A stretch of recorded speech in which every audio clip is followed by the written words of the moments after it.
आज मैं आपसे कोई धार्मिक बात नहीं करने वाला। न ही मैं आपको कोई ऐसी कहानी सुनाने वाला हूँ जिस पर आंख बंद करके विश्वास करना पड़े। मैं आज आपको एक ऐसे प्रश्न के सामने खड़ा करने वाला हूँ जो शायद आपके पूरे जीवन की दिशा बदल सकता है। प्रश्न है, चेतना कैसे जन्म लेती है? और इस प्रश्न को समझने के लिए हमें श्री अरविंदो की सहायता लेनी होगी, क्योंकि मैंने जितने भी दार्शनिकों को पढ़ा है उनमें से बहुत कम लोग चेतना के विषय में इतनी गहराई तक गए हैं। लेकिन शुरू करने से पहले मैं आपसे एक छोटा सा प्रयोग करवाना चाहता हूँ, अभी और इसी क्षण। अपने विचारों को देखिए, कोशिश मत कीजिए उन्हें रोकने की, बस देखिए। शायद कोई विचार चल रहा होगा, शायद आज के कामों का, शायद भविष्य का, शायद किसी व्यक्ति का। अब प्रश्न यह है कि विचार चल रहे हैं, लेकिन उन्हें देख कौन रहा है?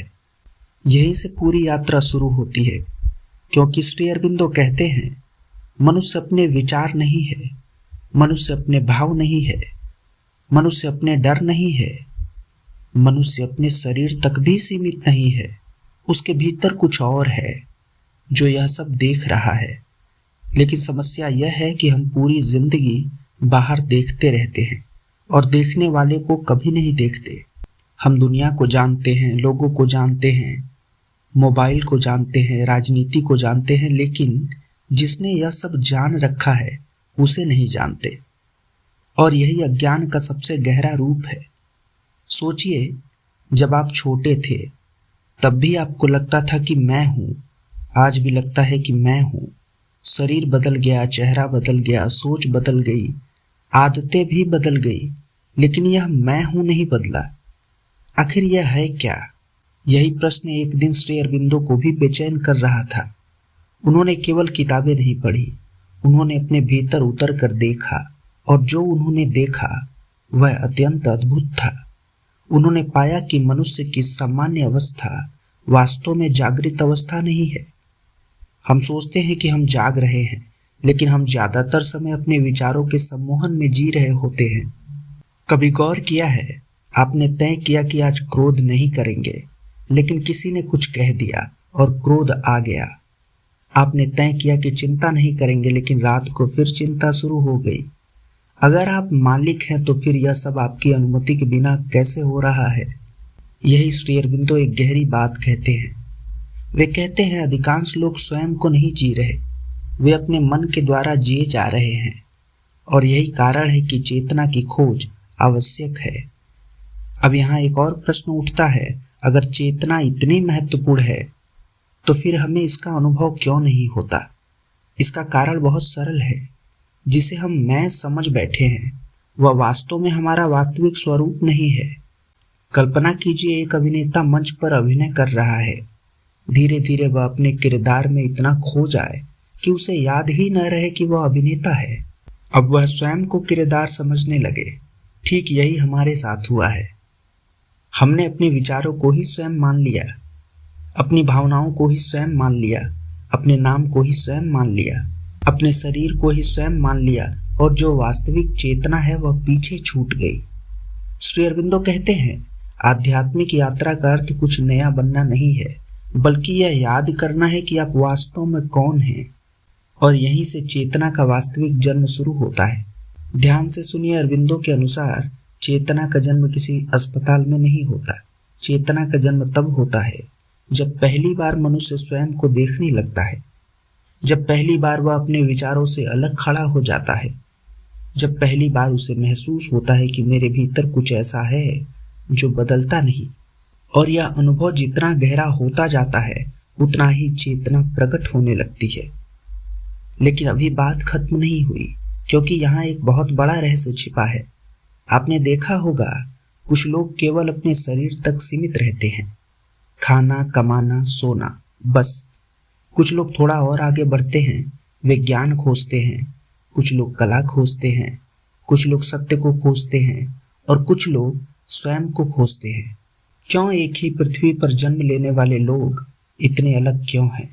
श्री अरविंदो कहते हैं कि क्योंकि हर व्यक्ति की चेतना एक ही स्तर पर नहीं होती, कोई जीवन को लेकर शरीर से देख रहा है, कोई मन से देख रहा है, कोई आत्मा से देख रहा है और कोई उस सत्य की ओर बढ़ रहा है जो मन से भी परे है।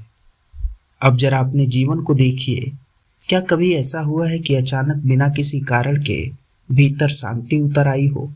कुछ मिनटों के लिए ही सही, सब कुछ शांत, सब कुछ स्थिर, मानो समय रुक गया हो। अगर ऐसा कभी हुआ है तो समझ लीजिए अपनी चेतना की एक झलक देखी है। क्योंकि चेतना शोर नहीं है, चेतना मौन है, चेतना विचार नहीं है, चेतना वह है जो विचारों को प्रकाशित करती है।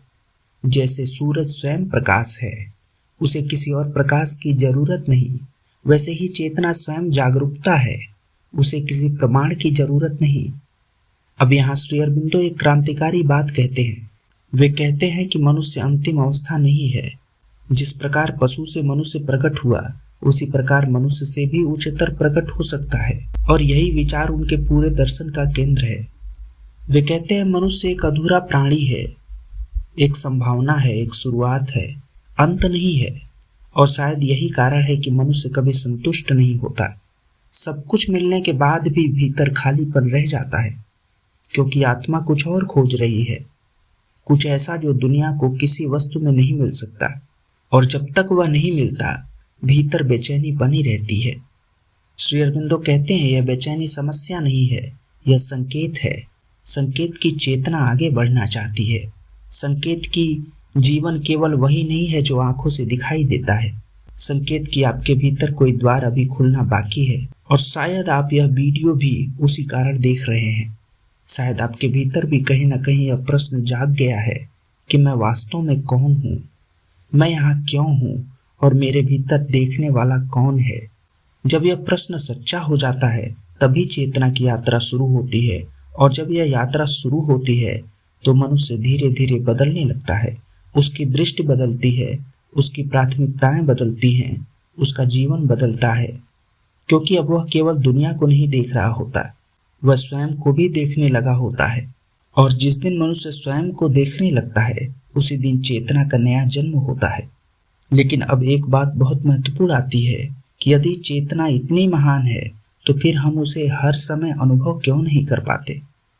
श्री अरबिंदो कहते हैं यहाँ पे, क्योंकि हमारे भीतर लगातार शोर चल रहा है, और सबसे बड़ा शोर बाहर नहीं अंदर है। विचारों का शोर, इच्छाओं का शोर, डर का शोर, स्मृतियों का शोर। कल्पना कीजिए एक झील है।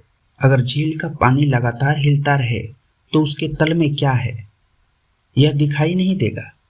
लेकिन जैसे ही पानी शांत होगा, तल स्वयं दिखाई देने लगेगा। यही बात चेतना के साथ है।